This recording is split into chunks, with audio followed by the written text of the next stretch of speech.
உம்மைத்தான் நம்பியிருக்கின்றோ,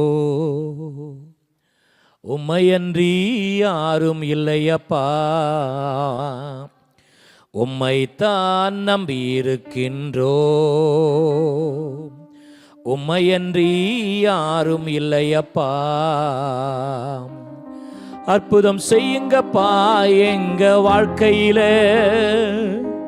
உம்மைத்தான் நம்பியிருக்கோம் ஏசப்பா. அற்புதம் செய்யுங்கப்பா எங்க வாழ்க்கையில, உம்மைத்தான் நம்பியிருக்கோம் ஏசப்பா. உம்மைத்தான் நம்பியிருக்கின்றோ, உம்மையன்றி யாரும் இல்லையப்பா. நீங்க தான் ஏதாவது செய்யணும் என்று எதிர்பார்த்து காத்திருக்கின்றோம் ஐயா. நீங்க தான் ஏதாவது செய்யணும் என்று எதிர்பார்த்து காத்திருக்கின்றோம். நீ சொன்ன வார்த்தையை பிடித்து கொண்டு, நீ சொன்ன வார்த்தையை பிடித்து கொண்டு உங்க முகத்தையே நோக்கி இருக்கின்றோம். உங்க முகத்தையே நோக்கி இருக்கின்றோம். அற்புதம் செய்யுங்கப்பா எங்க வாழ்க்கையில, உம்மைத்தான் நம்பியிருக்கோம் ஏசப்பா. அற்புதம் செய்யுங்கப்பா எங்க வாழ்க்கையில, உம்மைத்தான் நம்பியிருக்கோம் ஏசப்பா. உம்மைத்தான் நம்பியிருக்கின்றோம், உம்மையன்றி யாரும் இல்லையப்பா. உம்மைத்தான் நம்பியிருக்கின்றோம், உம்மையன்றி யாரும் இல்லையப்பா. அல்லேலூயா. எல்லாம் முழிச்சிருக்கோமா? ஆமேன். ராத்திரி வேறு எந்த வேலை செஞ்சாலும் தூக்கம் வர மாட்டேங்குதுல்ல. சில நேரத்தில் பார்த்தீங்கன்னு வச்சுக்கோங்களேன், டயர்டும் ஆகாது. சொந்தக்காரங்க வீட்டுக்கு வந்துட்டாங்கன்னு வச்சுக்கோங்க, 2 மணி 3 மணி ஆனாலும் பேசிக்கிட்டே இருந்தால் டயர்டு வராது. ஆனால் ஆண்டவரோடு பேசும்போது நாம் ஜெபிக்கக்கூடாதபடிக்கு நம்மை சுற்றி தடைகள் உண்டு. ராத்திரி ஜெபத்துக்கு வந்திருக்க உங்களுக்கு ஒரு உண்மை சம்பவத்தை சொல்லுகிறேன். பல வருடங்களுக்கு முன்பதாக டேவிட் லிவிங்ஸ்டன் என்ற ஒரு தெய்வ ஊழியக்காரர் ஆப்பிரிக்க தேசத்தில் ஊழியம் செய்து கொண்டிருந்தார். ஒரு நாள் அவர் ஒரு புதிய ட்ரைப் நடுவில் போய் ஊழியம் செய்ய போயிருந்தார். அந்த இடத்துல அவரை உள்ள விடலை. அந்த குறிப்பிட்ட ட்ரைபோட தலைவன் அவர்கிட்ட சொன்னான், நீ ராத்திரி நீ இருக்கிற இடத்துக்கு வருவோம், உன்னை நான் கொல்ல போகிறேன் அப்படின்னு. இவர் தங்குற இடத்துக்கு வந்தாங்க. ராத்திரி ஜெபம் பண்ணிட்டு படுத்தாங்க. ஆனால் யாருமே வரல, ஒன்றும் நடக்கலை. அவங்க தொடர்ந்து ஊழியம் செஞ்சுக்கிட்டே இருந்தாங்க. திரும்பியும் அதே ட்ரைப் நடுவில் போய் ஊழியம் செய்கிறதுக்கான வாய்ப்பு கிடச்சிது. அப்போ போய் ஊழியம் செய்தபோது அந்த தலைவன் ரட்சிக்கப்பட்டான். அவன் ரட்சிக்கப்பட்ட பிறகு அந்த கூட்டம் முழுசும் ரட்சிக்கப்பட்டுருச்சு. ரொம்ப சந்தோஷம். நிறைய ஊழியங்கள் நடந்துக்கிட்டே இருந்தது. அப்போ ஒரு நாள் அவர் கேட்டாராம் அந்த தலைவனை பார்த்து, கொஞ்ச நாளைக்கு முன்னாடி நான் உங்களுக்கு சுவிசேஷம் சொல்ல வரும்போது ஒரு நாள் ராத்திரி வந்து என்னை கொன்றுவேன்னு சொன்னீங்க, நீங்கள் வரவே இல்லையே அப்படின்னு.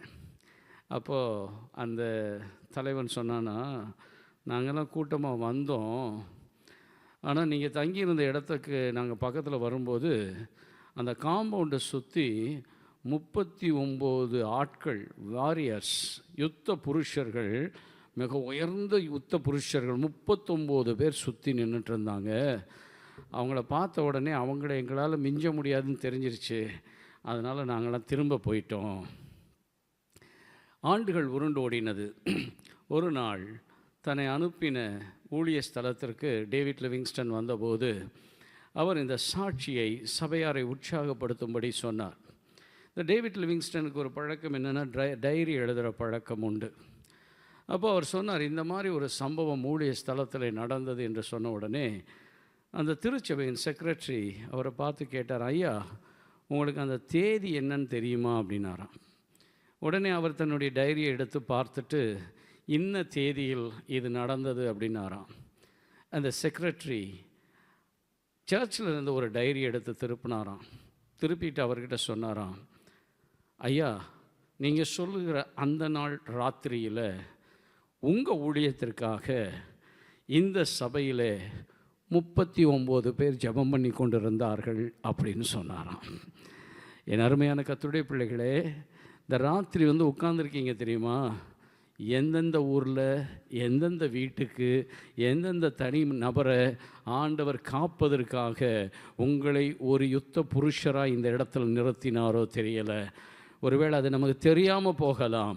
ஆனால் நாம் ஜெபித்த ஜெபங்கள் இருக்குது பாருங்கள், அநேகரை விடுதலையாக்கி இருக்கிறது, அநேகருடைய வாழ்க்கையை மாற்றி இருக்கிறது. ஆமேன். கர்த்தருக்கு மகிமை உண்டாவதாக. உற்சாகமாய் ஒவ்வொரு முறை நீங்கள் களைத்து போய் இந்த இடத்துக்கு வரும்போதும் ஒரு காரியத்தை புரிஞ்சுக்கிடுங்க, நான் ஒரு ஜாமக்காரன், நான் தூங்கிட்டா யாரோ ஒருத்தருக்கு ஆபத்து வரும். ஆகவே நான் விழித்திருப்போம். கர்த்தர் நம்மை ஆசீர்வதிப்பாராக. இந்த இரவு வேளையிலே நாம் எல்லாம் விழிப்போடு இருக்கிறோம். தேவனுடைய வார்த்தையை நம் மத்தியிலே பாஸ்டர் ஆல்வின் ஜெபக்குமார் அவர்கள் கொடுக்கும்படியாய் கேட்கிறேன்.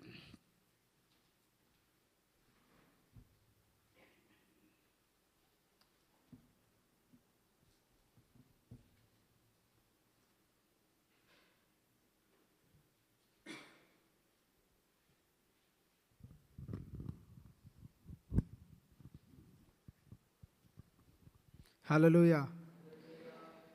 கர்த்தருடைய நாமம் மகிமைப்படுவதாக.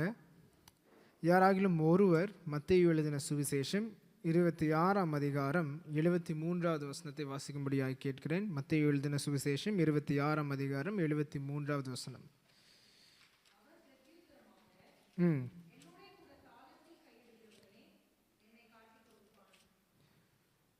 26:73 73.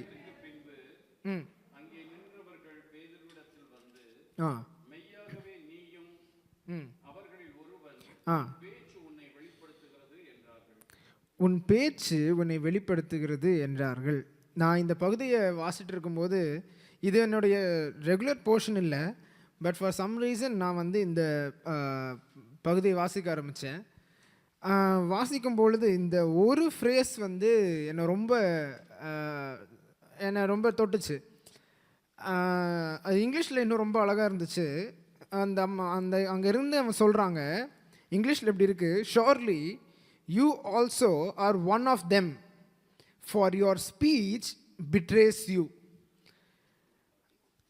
உன்னுடைய பேச்சு உன்னை காட்டி கொடுக்குது அப்படின்னு சொல்லி யாரை பார்த்து சொல்கிறாங்கன்னா, பேதுருவை பார்த்து சொல்கிறாங்க. இன்றைக்கி நம்ம பார்க்க போகிற இன்றைக்கி நம்ம ஜெபத்திற்கு வந்திருக்கிறோம். பாஸ்டர் சொன்ன மாதிரி நம்ம விழித்திருந்து ஜெபிக்க வந்திருக்கிறோம். நம்ம விழித்திருந்து ஜெபிக்கலைன்னா என்ன நடக்கும்னு பார்க்க போகிறோம். அதே சமயத்தில் பேதுருவுடைய வாழ்க்கையில் அவர் விழித்திருந்து ஜெபிக்காததுனால ஏற்பட்ட சில காரியங்களும் பார்க்க போகிறோம். அதை எப்படி அவர் சரி செய்தார் என்பதையும் நாம் பார்க்க போகிறோம். முதலாவதாக இந்த பகுதியை வாசிக்கும் பொழுது உன்னுடைய பேச்சு உன்னை வெளிப்படுத்துகிறது அப்படின்னு சொல்லும் பொழுது, பேதுருவுடைய வாழ்க்கையில் அவர் நம்ம எல்லாருக்கும் தெரியும், இயேசுவோடு மிக நெருங்கிய ஒரு சீஷராக இருந்திருக்கிறார். இயேசு போன இடங்களுக்கு அவர் சென்றார், ஊழியங்களை பார்த்தார், அற்புதங்களை பார்த்தார், அடையாளங்களை பார்த்தார், எல்லாவற்றையும் பார்த்தார். ஆனால் இந்த இடத்துல அவர் இயேசுவை மறுதலிப்பதற்காக சில காரியங்களை பேசுகிறார், சில காரியங்களை அவர் காண்பிக்கிறார். அதை நம்ம தொடர்ந்து பார்ப்போம். அப்போ இங்கே என்ன தெரிய வருதுன்னா, அவருடைய பேச்சிலே அவர் கிறிஸ்துவை வெளிப்படுத்தினார். அது ஒரு நல்ல காரியம்தான். பேச்சிலே அவருடைய பேசின விதத்திலே அவர் கிறிஸ்துவை வெளிப்படுத்தினார். ஆனால் அவர் உள்ளுக்குள்ள அவருடைய என்னன்னா, நான் இயேசுவை மறுதலிக்க வேண்டும். வெளியில் அவர் சப்கான்ஷியஸாக என்ன பண்ணுறாரு, இயேசுவை பிரதிபலிக்கிறார். அவருடைய பேச்சில் அவர் யோசிக்கல, நான் இயேசுவை தான் வெளிப்படுத்தணுன்றது அவரோட இன்டென்ஷன் இல்லை. அவர் இன்டென்ஷன் ஆக்சுவலாக என்ன, நான் இயேசுவை மறுதலிக்கணும். ஆனால் அவருடைய பேச்சு இயேசுவை வெளிப்படுத்துகிறதா இருந்தது. இயேசு கிறிஸ்துவோடு இருக்கிறவராய் வெளிப்படுத்தினார். இது இன்னைக்கு நம்மளுடைய வாழ்க்கையில் நம்ம எப்படி இதை நம்ம ஒப்பிட்டு பார்க்க முடியும் அப்படின்னு சொன்னால், இன்னைக்கு நம்ம சபைக்கு வருகிறோம், ஜெபத்திற்கு வருகிறோம். நம்ம அநேக பேர் நீங்கள் பல வருடங்களாய் நீங்கள் விசுவாசிகளாக இருக்கலாம், சபைக்கு வந்து கொண்டிருக்கலாம். நம்மளுடைய வாழ்க்கையிலே நம்ம இந்த சபையில் அதிக நேரம் இருப்பதுனால, ஜெபத்தில் வருவதனால, நம்மளுடைய வார்த்தைகள் வந்து பார்த்திங்கன்னா அந்த ஜெபிக்கும் பொழுது நம்மளுடைய வார்த்தைகள் மிக அழகாக இருக்கும். அழகான வார்த்தைகளை நம்ம வந்து கோர்வையான வார்த்தைகளை யூஸ் பண்ணுவோம். சில பேருக்கு அந்த கோர்வையாக வார்த்தைகள் வராது, அவங்க கஷ்டப்படுவாங்க. அதனால நம்ம என்ன அவங்கள அசஸ் பண்ணுவோன்னா, அவங்க வந்து ஆண்டவரோட ஐக்கியமாக இல்லாதவங்க. இன்னும் வார்த்தைகளை கோர்வையாக சொல்கிறதுனால ஒரு மனுஷன் வந்து தேவனோடு இணைந்திருக்கிறார்கள் என்பதும் நம்மளுடைய சிந்தனையில் எப்பவும் அது காமனாக எல்லாருக்குமே உள்ளது தான். ஆனால் இங்கே நம்ம பேதுருடைய வாழ்க்கையில் நம்ம ஒப்பிட்டு பார்க்கும் பொழுது, நம்மளுடைய பேச்சினாலே மாத்திரம் தேவனை வெளிப்படுத்துகிறவர்களாக இருக்கிறது அல்ல. நான் தான் நம்ம கவனிச்சுக்கணும். இட்ஸ் நாட் ஒன்லி எக்ஸ்டர்னலாக நம்ம காண்பிக்கிறது மாத்திரம் இல்லைன்னா, it is important, equally important. என் வார்த்தைகளிலும், என் பேச்சிலையும், என் நடக்கையிலும், சிந்தனைகளிலும் என்னுடைய வெளிப்பிரகாரமான காரியங்களிலும் நான் கிறிஸ்துவை வெளிப்படுத்துவது எவ்வளவுக்கு எவ்வளவு முக்கியமோ, அதுக்கு ஈக்குவலண்ட்டாக என் உள்ளத்தில் நான் என்ன நினைக்கிறேன்றது ரொம்ப ரொம்ப முக்கியம். ஏன்னா நான் வெளிப்பிரகாரமாய் ஜெபத்திற்கு வரலாம், நான் ஜெபிக்கிறவனாக இருப்பது போல காண்பித்து கொள்ளலாம். என்னுடைய பேச்சு, என்னுடைய வார்த்தைகளிலே நான் கிறிஸ்துவை வெளிப்படுத்துகிறவனாக இருந்து, என்னுடைய உள்ளுக்குள்ளே, என்னுடைய இருதயத்திலே நான் இயேசுவை மறுதலிக்கிற ஒரு மனிதனாக இருக்க முடியும் என்பதை தான் இந்த இடத்துல நம்ம புரிஞ்சுக்கலாம். ஆனால் இதுக்கெல்லாம் முன்னாடி இப்போ பேதுரு இந்த நிலைமையில் என்ன பண்ணுறாருன்னா, இயேசுவை மறுதலிக்க முயற்சி செய்து கொண்டிருக்கிற இதே பேதுரு ஒரு சில வசனங்களுக்கு முன்பதாய் அவர் எப்படி இருந்தாருன்னு பார்ப்போம். அதே மத்தேயு எழுதின சுவிசேஷம் 26ஆம் அதிகாரம் 33வது வசனத்தை யாராகிலும் ஒருவர் வாசிங்க.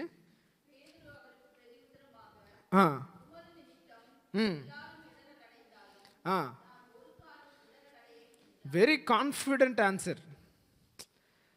வெரி கான்ஃபிடென்ட்டாக அவர் பாருங்கள், ரொம்ப ரொம்ப கான்ஃபிடென்ட்டாக சொல்கிறாரு. யார் என்ன சொன்னாலும், யார் உங்களை விட்டு போனாலும் நான் போக மாட்டேன். ஓவர் கான்ஃபிடென்ஸ் சொல்கிறாரு. இங்கே என்ன பேதுரு என்ன வெளிப்படுத்த விரும்புகிறாருன்னா, நான் ஆண்டவரோடு என்னோட ஐக்கியம் பலமாக இருக்கிறது அப்படின்றத இங்கே எஸ்டாப்ளிஷ் பண்ணுறாரு. நான் எல்லாரை காட்டிலும் நான் ரொம்ப ஆண்டவரோட உங்களோட நெருங்கியிருக்கேன் ஆண்டவரே, உங்களை விட்டு நான் போக மாட்டேன், உங்கள் யார் என்ன சொன்னாலும் நான் உங்களோட இருப்பேன்னு சொல்கிறாரு. ஆனால் 31ஆம் அதிகாரத்தில் இயேசு ஒரு வார்னிங் கொடுக்குறாரு. அது வாசிங்க, 31ஆம் வசனம்.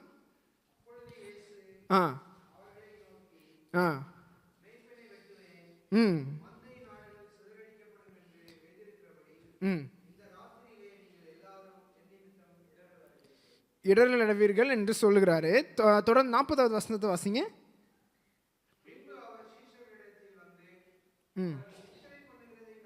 சாரி 40 இல்லை, 34.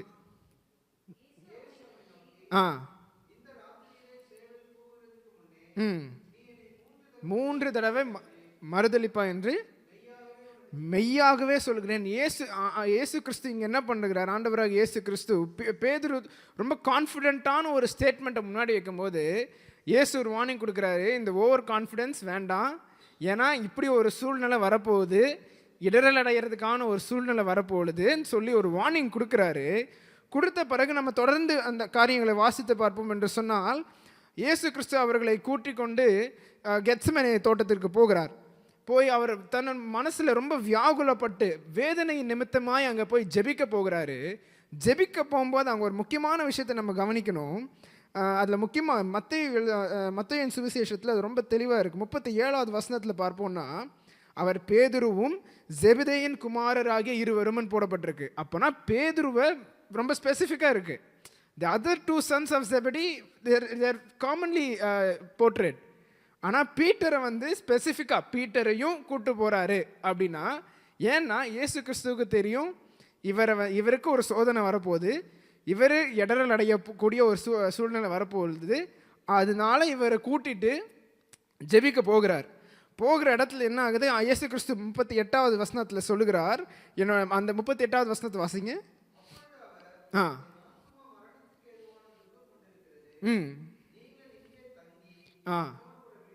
என்னோடு கூட விழித்திருங்கள்னா stay here and watch with me. இங்கிலீஷில் வந்து வாட்ச் வித் மீன்னு இருக்குது. பட் இதோடைய ஆக்சுவல் அர்த்தம் என்னன்னா ஸ்டே அலர்ட். உங்களை சுற்றி என்ன நடக்குதுன்னு சொல்லி நீங்கள் அலர்ட்டாக இருங்க, நான் ஜோம் பண்ண போகிறேன் அப்படின்றாரு. ஸோ பேசிக்கலி இங்கே என்ன அவங்களுக்கு டாஸ்க்னா அலர்ட்டாக இருந்திருக்கணும். இயேசு கிறிஸ்து ஜோம் பண்ண போகிறாரு, அவருக்கு வியாகுலமாக இருக்கிறது, அவருக்கு வேதனையாக இருக்கிறது. இப்போ என்ன விஷயம்னா அவங்களுக்கு தெரியும் ஒரு சூழ்நிலை மோசமாக வரப்போகுதுன்னு. இயேசு கிறிஸ்துவை சிலுவையில் அறைய போகிறார்கள் என்ற ஒரு செய்தி அவங்களுக்கு தெரியும். தெரிந்த பின்பு இயேசு கிறிஸ்து திருப்பி வார்னிங் கொடுத்த பின்பும், ஜெபத்திற்கு கூட்டிகிட்டு போன பின்பும், விழித்திருங்கள் என்று சொன்ன பின்பும் அவங்க என்ன பண்ணுறாங்கன்னு நம்மளுக்கு தெரியும். இயேசு கிறிஸ்து 39ஆம் வசனத்தில் அவர் போய் ஜெபிக்கிறார். ஜெபிக்கும் பொழுது வந்து பார்க்கும் பொழுது 40வது வசனத்தில் இப்போ வாசிங்க. அவர்கள் நித்திரை பண்ணுவதை கண்டு திருப்பி இங்கே பாருங்க, பீட்டர் அகைன் விழித்திருக்க கூடாதா?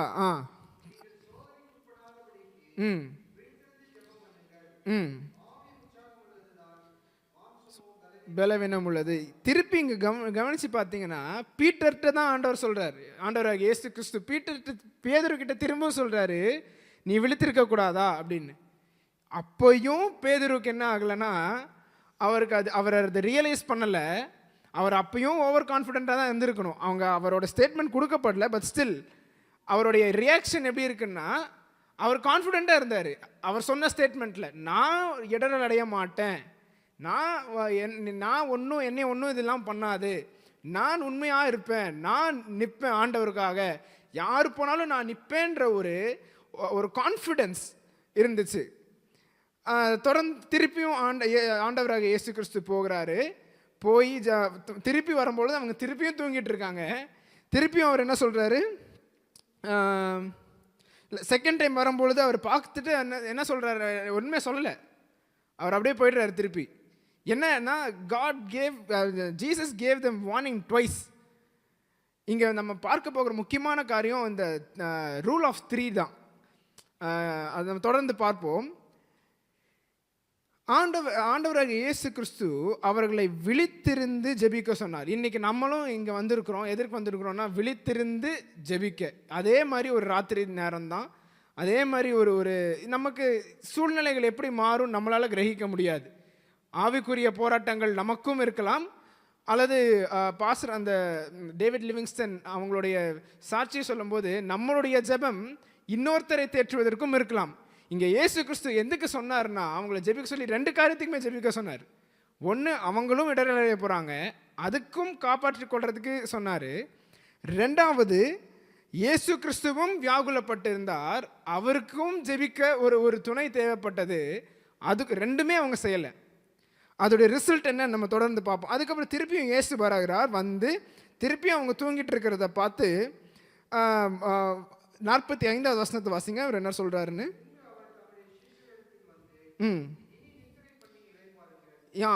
ஃபைனலாக இயேசு கிறிஸ்துவே he gave up. ஏன்னா தி hour has come. எப்போ அவங்க ஜெபிக்கணுமோ அப்போது அவங்க ஜெபிக்காமல் விட்டுட்டாங்க. அதனால் என்ன ஆயிடுச்சு ரிசல்ட்டு, இயேசு கிறிஸ்து என்ன சொல்லிட்டாரு, இனிமே the time is over, the time is over to pray. இப்போ என்னன்னா, இப்போ சூழ்நிலை என்னென்னா, எதுக்கு பயந்தாங்களோ, எதுக்கு இயேசு கிறிஸ்து அவங்கள விழித்திருந்து ஜெபம் பண்ண சொன்னாங்களோ அந்த சிச்சுவேஷன் வரப்போகுது. தொடர்ந்து வாசிங்க.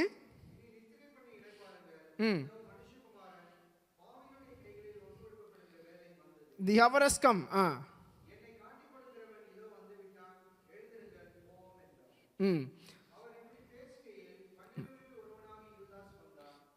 போதும்.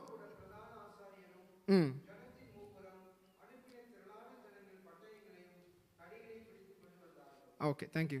ஸோ அவங்க இயேசு கிறிஸ்து எந்த ரீசனுக்காக அவங்கள விழித்திருந்து ஜெபம் பண்ண சொன்னாரோ, விழித்திருக்க சொன்னாரோ, அந்த சிச்சுவேஷன் இப்போ வந்துருச்சு. இப்போ பீட்டர் என்ன பண்ணுறாரு, பீட்டர் இன்னும் கான்ஃபிடென்ட்டாக தான் இருக்கார்.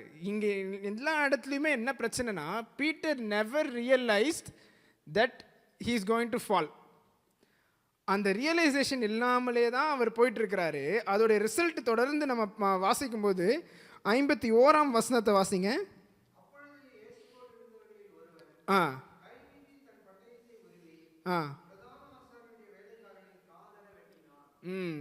த result of not being spiritually awake, அதோட ரிசல்ட் என்னன்னா பேதுரு என்ன பண்ணுறாருன்னா, instead of using the spiritual weapon he is using a physical weapon. அந்த சூழ்நிலைமையில் அவர் விழித்திருந்து ஜெபம் பண்ணியிருந்தால் அவர் ஆவிக்குரிய ஆயுதத்தை அந்த இடத்துல பயன்படுத்தியிருக்க வேண்டிய இடத்துல அவர் சரீர பிரகாரமான உலக பிரகாரமான ஒரு ஆயுதத்தை எடுத்து பயன்படுத்த ஒரு சூழ்நிலை. இதுக்கு தான் இயேசு கிறிஸ்து என்ன சொன்னார்னா, விழித்திருந்து ஜெபம் பண்ணுங்க அப்படின்னு சொன்னார். இதில் இங்கே ஆக்சுவலாக பேதுருன்னு போடப்படலை, பட் இதுக்கு ரெஃபரன்ஸ் எங்கே இருக்குன்னா லூக் 22, லூக்கா எழுதின சுவிசேஷம் 22:50 படிக்க வேண்டாம். அதில் வந்து பேதுரு என்று அங்கேயும் சரி, யோவான் 18வது அதிகாரத்துலையும் 10வது வசனத்துலையும் we have the proof that it is Peterன்னு சொல்லி, சீமோன் பேதுரு தான் இதை செய்கிறார் என்று சொல்லி இருக்கு.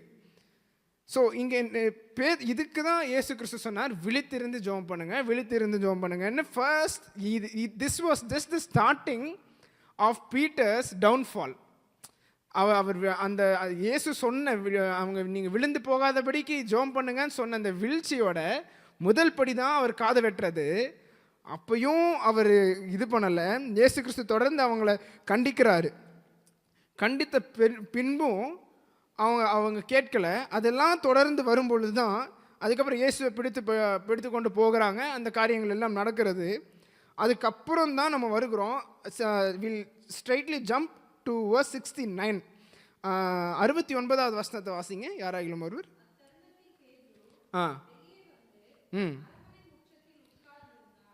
உட்கார்ந்திருந்தார்.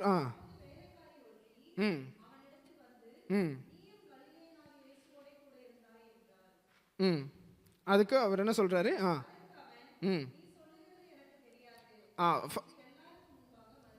ஃபர்ஸ்ட் ஸ்டெப் என்ன பண்றாருன்னா, there are 3 steps of denial. பீட்டரோட டினையல்ல 3 steps அவர் எடுக்கிறாரு. ஃபர்ஸ்ட் அவங்க கேட்கும் பொழுது என்ன சொல்றாருன்னா, இதோட ரிசல்ட் என்னன்னா, அவர் ஜெபம் பண்ணாமல் விழித்திருந்து ஜெபம் பண்ணாமல் இருந்ததோடைய ரிசல்ட்டு என்னன்னா, ஃபஸ்ட்டு ரிசல்ட்டு அவர் டினை பண்ணுறாரு. எப்படி டினை பண்ணுறாருன்னா, ஜெனரிக்காக டினை பண்ணுறாரு, ஜென்ரலாக டினை பண்ணுறாரு. எனக்கு அவர் யாருன்னு தெரியாது, நீ யாரை சொல்கிறீங்கன்னு தெரியல. ஒரு பொதுவான ஒரு சூழ்நிலையில் ரொம்ப கேஷுவலாக அவர் வந்து தெரியலன்னு சொல்கிறார். The first thing he does is generally he tells that he does not know Christ. அவர் கிரைஸ்ட்னு சொல்லலை, அவர் யாருன்னு தெரியல. 71வது வசனத்தை வாசிங்க.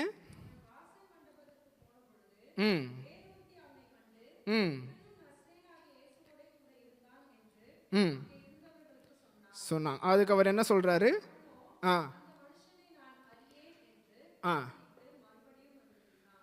ஆணையிட்டு மறுதலித்தார். Step number 2, he is taking a promise. இப்போ என்னன்னா, யூத முறைமையின்படி அவங்களுடைய ப்ராக்டிஸ் படி ஒரு இடத்துல அவங்க சத்தியம் பண்ணுறாங்க, ப்ராமிஸ் பண்ணுறாங்க அப்படின்னா, they are basically promising on God himself. யாவே மேலே ப்ராமிஸ் பண்ணி சொல்கிறாங்க, இது நடக்குது, இல்லை எனக்கு இது தெரியும், இதுக்கு தெரியல அப்படின்னு சொல்கிறாங்க. அப்போது பீட்டர் இங்கே என்ன பண்ணுறாரு, எந்த ஆண்டவரை இயேசு கிறிஸ்துவை மறுதலிக்கிறாரோ அவர் மேலேயே சத்தியம் பண்ணி அவரை தெரியாதுன்னு சொல்கிறாரு. ஸோ இதெல்லாமே அகெயின் அவர் அலர்ட்டாக இல்லாமல் இருந்ததோடைய கான்சிக்வன்சஸ். ஸோ ஃபர்ஸ்ட் ஸ்டெப் என்ன பண்ணுறாரு, ஜென்ரலாக மறுதளிக்கிறாரு, கேட்குறாங்க தெரியலன்னு சொல்கிறாரு. Second step it intensifies. அந்த டினையல் என்ன ஆகுதுன்னா, இன்னும் ஒரு படி கீழே இறங்கி ஆழமாக போய் அவர் சத்தியம் பண்ணி தெரியாதுன்னு சொல்கிறதுக்கு அவர் புஷ் பண்ணுது. அது 3வது ஒரு டினையல் இருக்குது. 73வது வசனத்தை வாசிங்க.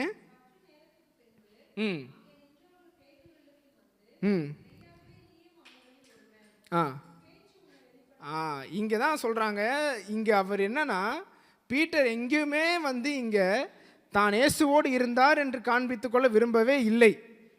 ஸோ அவர் எங்கேயுமே இயேசு கிறிஸ்துன்ற வார்த்தையை யூஸ் பண்ணியிருக்க மாட்டார், நசரேன் ஆகிய இயேசுன்ற வார்த்தையை யூஸ் பண்ணியிருக்க மாட்டார். ஏன்னா he was trying to escape. அவரை தெரியாதுன்னு சொல்லி எஸ்கேப் பண்ணுறதுக்கு தான் அவர் நிற்கிறாரு. ஆனாலும் அவருடைய பேச்சு காட்டி கொடுக்குது. அதற்கு அவர் என்ன ரிப்ளை பண்ணுறாரு?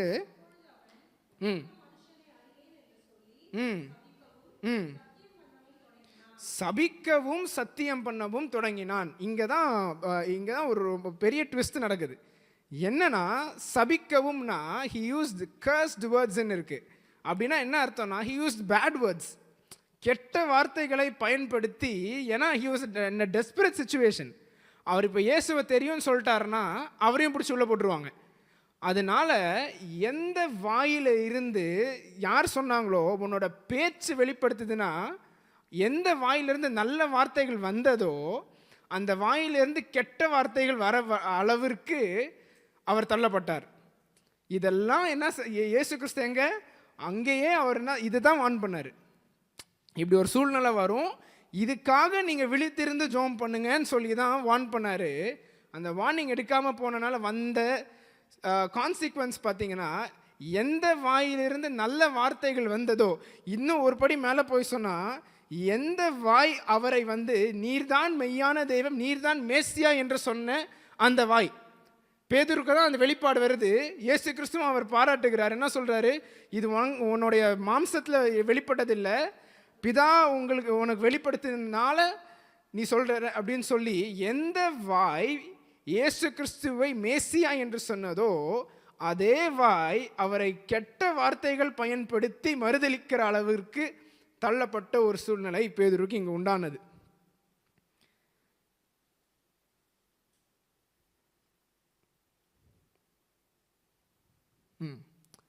ஸோ இங்கே இதுக்கப்புறம் நம்ம பார்க்குற காரியம், இதுக்கப்புறம் நம்ம நேராக மற்ற காரியங்களை ஸ்கிப் பண்ணி அடுத்த ஒரு காரியத்துக்கு போக போகிறோம். ஸோ இங்கே நம்ம இந்த இடத்துல நம்ம கற்றுக்கொள்கிற காரியம் என்னவென்று சொன்னால், இயேசு கிறிஸ்து நம்மை அலர்ட் பண்ணுகிற, இன்னைக்கு இந்த ராத்திரி வேளையில் வந்திருக்கிற நமக்கு ஒரு அலர்ட் கொடுக்க விரும்புகிறார். என்னன்னா, there is going to be a time of tribulation, there is going to be a time when there is not going to be my name spelt out. இதுக்கெல்லாம் வரதுக்கு முன்னாடி நீங்கள் அலர்ட்டாக ஜெபம் பண்ணுங்க அப்படின்னு சொல்லி தான் ஆண்டவர் இங்கே சொல்லுகிறார். அதை நாம் கவனிக்காமல் போகிற பட்சத்திலே பேதுருவுக்கு ஏற்பட்ட நிலைமை தான் நமக்கும் ஏற்படும். அவரை மறுதலிக்க வேண்டிய சூழ்நிலைமை நமக்கும் உண்டாகும். ஏன்னா இன்றைக்கி நம்ம ரொம்ப சேஃபான ஒரு ஜோனில் உட்காந்துருக்க மாதிரி நம்ம நினச்சிட்டு இருக்கோம். நம்மளுடைய பட்டணத்திலேயோ நம்மளுடைய மாநிலத்திலேயோ அப்படிப்பட்ட காரியங்கள் பெரிதாக நடைபெறாதனால நமக்கு அது நேரிடாது என்று சொல்லி நம்ம நினைத்து கொண்டு இருக்கிறோம். But it's not going to take too long. மற்ற மாநிலங்களில் நடக்கிற காரியங்கள் நமக்கும் வருவதற்கு ரொம்ப நாள் எடுக்காது. அப்படி ஒரு சூழ்நிலைமை வரும் என்று சொன்னால், இப்பொழுது நாம் விழித்திருந்து ஜெபித்தால்தான் அப்படிப்பட்ட சூழ்நிலைமைகளிலே நாம் மேற்கொள்ள முடியும். இன்னொரு முக்கியமான ஒரு காரியத்தை நான் சொல்ல மறந்து விட்டேன்.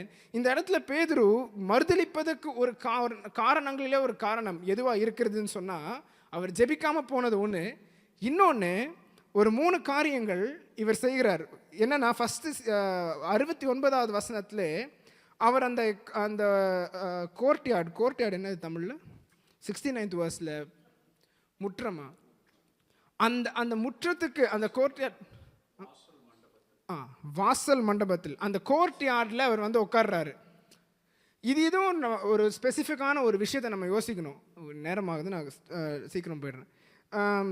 அந்த இடத்துக்கு வரும்பொழுது பேசிக்கலி பேதுரு என்ன பண்ணியிருக்கணும்னா, அந்த சூழ்நிலைமையில் மற்ற சீஷர்களோடு உட்காந்து ஜெபம் பண்ணியிருக்கணும். மாறாக அவர் என்ன பண்ணுகிறார்னா, இயேசுவை மறுதலிக்கிற ஒரு கூட்டத்திற்கு நடுவாக, அல்லது இயேசுவை வெறுக்கிற அல்லது இயேசுவை மதிக்காத ஒரு கூட்டத்திற்கு நடுவில் உட்காருகிறார்.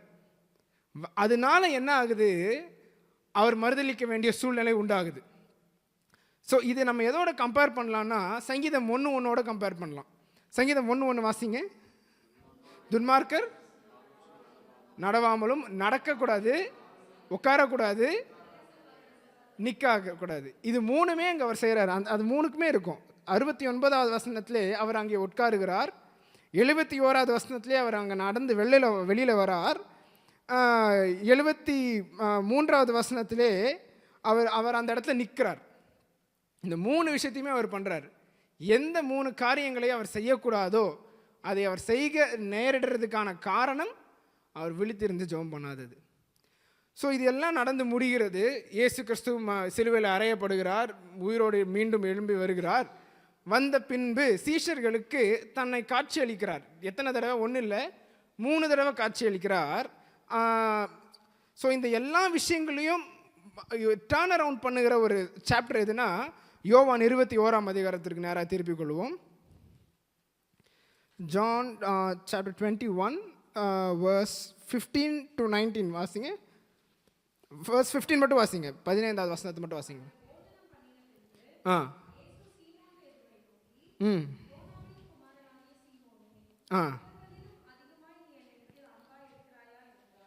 அந்த இடத்து இவைகளிலுமா இவர்களிலுமா? இவர்களிலும். ஏன்னா இதில் 2 விஷயங்கள் இருக்குது, நான் சொல்கிறேன். ஸோ ஜீசஸ் ஆஃப்டர் ரிசரக்ஷன் ரொம்ப சிக்னிஃபிகண்ட்டான ஒரு காரியம் என்னென்னா, Peter denied 3 times. This was Jesus third place where he is showing himself after his resurrection. இயேசு கிறிஸ்து உயிர்த்தெழுந்த பின்பு 3வது தரம் அவர் இங்கே அவர்களுக்கு காட்சி அளிக்கிறார். 3 தடவை பேதுரு மறுதலித்தார், 3வது தடவை காட்சி அளிக்கிறார். ஸோ ஃபர்ஸ்ட் டைம் கேட்கிறார், சீமோனே நீ இவர்களிலும் என்னை நேசிக்கிறாயா? இதுக்கு 2 அர்த்தங்கள் சொல்லப்படுகிறது. வேத வல்லுநர்கள் சொல்லுகிற காரியம் இது தமிழில் ரொம்ப தெளிவாக இருக்குது, இவர்களிலும்னு இருக்குது.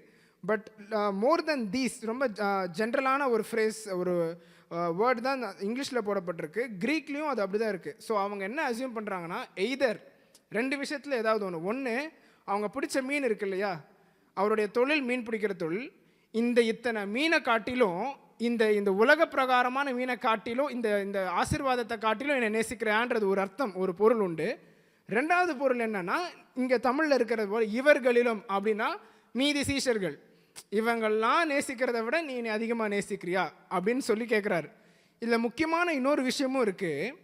இங்கே 2 விதமாக, தமிழ்லேயும் சரி இங்கிலீஷ்லேயும் சரி ஒரே விதமான வார்த்தை தான் யூஸ் பண்ணப்பட்டிருக்கு. நேசிக்கிறாயா, லவ் அப்படின்றது மட்டும் தான் யூஸ் பண்ணப்பட்டிருக்கு. ஆனால் கிரேக்க மொழியில் எடுத்து பார்த்தோன்னா இதுக்கு 2 வார்த்தைகள் இருக்குது. கிரேக்க மொழியில் என்ன ஒரு சுவாரஸ்யமான விஷயம்னா, இந்த லவ்ன்ற வேர்டுக்கு அவங்க கிட்டத்தட்ட 7 வார்த்தை யூஸ் பண்ணுறாங்க. 7 டிஃப்ரெண்ட் டைப்ஸ் ஆஃப் லவ் அவங்க சொல்கிறாங்க. அதில் இந்த இடத்துல அதெல்லாம் நம்ம பார்க்க போகிறதில்ல. இங்கே யூஸ் பண்ணுற 2 விதமான லவ்வை மட்டும் பார்க்க போகிறோம். 2 வேர்டு யூஸ் பண்ணுறாங்க. என்னென்னா, ஒன்று அகாப்பேன்னு ஒரு வேர்டு, இன்னொன்று ஃபிலேயோன்னு ஒரு வேர்டு. இந்த 2 வேர்டு தான் இங்கே யூஸ் பண்ணப்படுகிறது. ஸோ இந்த அகாப்பே ஃபிலேயோனா என்ன, நான் சுருக்கமாக சொல்லிடுறேன். அகாப்பேன்றது என்னென்னா தி காட்லி லவ். காட்லி லவ்ன்றது என்ன, அன்கண்டிஷ்னல் லவ். ஃபிலேயோ அப்படின்ற வார்த்தை என்னென்னா, அதுவும் ஒரு விதமான அன்பு தான், ஆனால் ஒரு ஸ்நேகிதனோடு நம்ம இருக்கிற ஒரு ஃப்ரெண்ட்ஷிப்பாக இருக்கிற ஒரு அன்பு. இதில் முக்கியமான விஷயம் என்னென்னா, it is based on loyalty, based on condition. அகாப்பேன்ற வார்த்தைக்கு என்ன அர்த்தம், அன்கண்டிஷ்னல் லவ். ஃபிலேயோன்ற வார்த்தைக்கு என்னென்னா கண்டிஷ்னல் லாயல்ட்டி. லாயல்ட்டி இல்லைன்னா அந்த லவ் இன்வேலிட் ஆகிடும். ஸோ இயேசு ஃபஸ்ட்டு இங்கே கேட்கும்போது என்ன சொல்கிறாருன்னா, சீமோன், யோனாவின் குமாரனாகிய சீமோனே, இவர்களிலும் மேலே என்னை நேசிக்கிறாயா என்று சொல்லும்போது ஜீசஸ் யூஸ் பண்ணுற வேர்டு அகாப்பே, அதாவது அந்த காட்லி அன்கண்டிஷ்னல் லவ்வை சொல்கிறாரு. அதுக்கு பேதுரு என்ன ரிப்ளை கொடுக்குறாரு? பேதுரு கொடுக்குற ரிப்ளை படிங்க. உம்மை நேசிக்கிறேன் அப்படின்னா அவர் பேதுரு யூஸ் பண்ணுற வேர்டு என்னன்னா phileo, which is a loyalty, other conditional based love. அப்போ பீட்டர் ஏன் இதை யூஸ் பண்ணுறாருன்னா, to maintain a safe zone. First time அவர் நோட்டீஸ் பண்ணல. அவர் என்ன சொல்கிறாருன்னா, நான் உங்களை இயேசு கேட்குறதுக்கு ஆன்சர் என்ன ரிப்ளை கொடுக்குறாருன்னா, நான் நேசிக்கிறேன், என்னென்னா ஒரு நான் லாயல் ஃப்ரெண்டாக நான் இருக்கேன் அப்படின்றத போர்ட்ரே பண்ணுறாரு.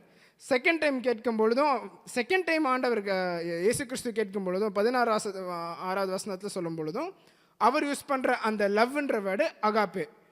அதுக்கு பேதுரு சொல்லுகிற ஆன்சர் ஃபிலேயோ. பேதுரு யூஸ் பண்ணுற லவ் என்னது, ஃபிலேயோ. 3வது தடவை இயேசு கிறிஸ்து கேட்கும் பொழுது, 3வது தடவை கேட்கிறார் இல்லையா, 17வது வசனத்தில் கேட்கும் பொழுது, யோனாவின் குமாரனாகிய சீமோனே, திருப்பி இவர்களிலே நீ என்னை நேசிக்கிறாயான்னு கேட்கும் பொழுது, இங்கே இயேசு கிறிஸ்து 17வது வசனத்தில் யூஸ் பண்ணுறது ஃபிலேயோ. நீ லாயலாக இருக்கியா அப்படின்னு கேட்கும்போது இங்கே 2 விஷயம் நடக்குது. ஒன்று, இயேசு கிறிஸ்து பேதுருவுடைய லாயல்ட்டியை கொஸ்டின் பண்ணுறாரு. 2வது, பேதுருக்கு இங்கே என்ன ரியலைஸ் ஆகுதுன்னா, த ரூல் ஆஃப் 3 சொன்னேன்ல, 3 தடவை மறுதலித்தார், 3வது தடவை வெளிப்பட்டார். 3வது தடவை கேட்கும் பொழுது பேதுருக்கு ஸ்ட்ரைக் ஆகுது, 3 டைம்ஸ்ன்றது நான் ஏற்கனவே 3 தடவை நடந்திருக்கே. அந்த ரியலைசேஷன் பேதுருக்குள்ளே உண்டாகுது. So it's not just depending on the word love. வெறும் அந்த அகாப்பே ஃபிலையோ அந்த கிரீக் வேர்டில் இது சொல்கிறது இல்லை. இங்கே என்ன விஷயம்னா, 3வது தடவை கேட்கும் பொழுது, அந்த 3rd டைம் பீட்டரோட மைண்டில் ஸ்ட்ரைக் ஆகும் பொழுது, அவர் சொல்லுகிற காரியம் என்னென்னா, அவர் யோசிக்கிற காரியம் என்னென்னா, 3 டைம்ஸ் சொல்லும்பொழுது அப்போ தான் அவர் ஸ்ட்ரைக் ஆகுது, நான் 3 தடவை அவரை மறுதளித்தேனே அப்படின்னு கேட்கும்பொழுது தான் அவருடைய ஆன்சர். 17வது அதிகாரம் 2வது பகுதி வாசிங்க. ம் ம் ம் இந்த இடத்துல பீட்டர், இங்கே தான் பீட்டருக்கு மொத்த ரியலைசேஷனும் ஏற்படுது. அமாங்ஸ்ட் ஆல் த 3 டினையல்ஸ் எல்லா இடத்துலையும் யோசித்து பார்க்கும்பொழுது இங்கே தான் பீட்டர் ரியலைஸ் பண்ணுறாரு that he made a mistake. Okay ஆண்டவரே, நான் யாருன்றதை நீங்கள் தெரிஞ்சிருக்கிறீங்க. அப்போது அவர் சொன்னார்ல, மேன்மை பாராட்டினார்ல, நான் உண்மையாக இருக்கிறேன், நான் உங்களை விட்டு போக மாட்டேன், யார் என்ன பண்ணாலும் நான் இது பண்ண மாட்டேன் அது பண்ண மாட்டேன்னு சொன்னார்ல. இப்போ அவர் அக்செப்ட் பண்ணிக்கிறாரு, என்னுடைய ஃப்ளெஷ் வீக் தான், நான் அலர்ட்டாக இல்லாமல் போனது தப்பு தான்றதை பேதுரு இங்கே உணர்கிறார். இந்த ராத்திரி வேளையில் இந்த ஜெபத்திற்கு வந்திருக்கிற நமக்கும் சில நேரத்தில் நம்ம தொடர்ந்து இந்த ஜெபங்களிலே இருக்கிறனால, அநேக காரியங்களை நம்ம ஈடுபடுகிறனால we become familiar with God's presence. Familiarity is a very big dangerous thing. ஆண்டவருடைய பிரசன்னமோ ஆண்டவருடைய சமூகமோ நமக்கு ரொம்ப ஃபெமிலியர் ஆகிறதும் ஒரு பெரிய டேஞ்சரஸான விஷயந்தான். அப்போ என்ன ஆகிடும்னா, நான் ஆண்டவரோட தான் இருக்கேன், நான் ஆண்டவருக்காக என்ன வேணாலும் செய்வேன், நான் ஆண்டவருக்காக இதை சாதிச்சிருவேன் அதை சாதிச்சிருவேன்ற ஒரு ஓவர் கான்ஃபிடென்ஸ் நமக்குள்ளாக வரும்போது ஏன் வருதுன்னா, அந்த ஃபெமிலியாரிட்டினால பேதுரு இழந்த காரியம் என்னென்னா, அவர் 3 தடவை இயேசுவை மறுதளிக்க வேண்டிய சூழ்நிலைமை வந்தது. பட் இட்ஸ் ஓகே, அவருக்கு செகண்ட் சான்ஸ் கொடுக்கப்பட்டது. இந்த ராத்திரி வேளையில் நாம் ஆராய்ந்து பார்க்க வேண்டிய ஒரு காரியம், நம்ம எவ்வளோ ஃபெமிலியராக இருக்கோம். If you have become too familiar with God's presence, அவருடைய பிரசன்னத்தை அல்லது அவருடைய சமூகத்தில் இருக்கிற அந்த ஃபெமிலியாரிட்டி நமக்கு ஜாஸ்தி ஆக ஆக we will lose the sensitivity. When familiarity increases, sensitivity reduces. பேதுருக்கும் அதான் நடந்தது. ஃபெமிலியாரிட்டி இன்க்ரீஸ் ஆக ஆக, நான் இயேசுவோடு இருக்கிறேன், எனக்கு தெரியும், நான் இதை செஞ்சிருவேன், என்னுடைய பலத்தில் இதை செஞ்சிருவேன் சொல்லி ஃபெமிலியாரிட்டி ஜாஸ்தியானனால இயேசு கொடுத்த அந்த வார்னிங்கை, அந்த சென்சிட்டிவிட்டி பேதுரு இழந்து போனார். இந்த ராத்திரி வேளையில் இந்த ஜெபத்திற்கு வந்திருக்கிற நம்ம யோசித்து பார்ப்போம். Have we become familiar with God's presence and have we lost the sensitivity? இயேசு ஆண்டவர் நமக்கு உணர்த்துகிற காரியங்களை நம்ம உணரக்கூடாதபடிக்கு இந்த ஃபெமிலியாரிட்டி ஹிண்டர் ஆகுதா இல்லையான்றதை நம்ம இந்த ராத்திரி வேளை சிந்தித்து பார்ப்போம். ஒருவேளை நமக்குள்ளாய் அப்படி இருக்கும் என்று சொன்னால், நம்மளுடைய ஓவர் கான்ஃபிடென்ஸை நம்ம மேன்மை பாராட்டாமல், if we surrender unto God, He will definitely take us back into His presence, take us back into that unfamiliar, the very new experience of God's presence in our lives. நம்ம எல்லாரும் கண்களை மூடி தேவ சமூகத்தை நோக்கி பார்ப்போமா?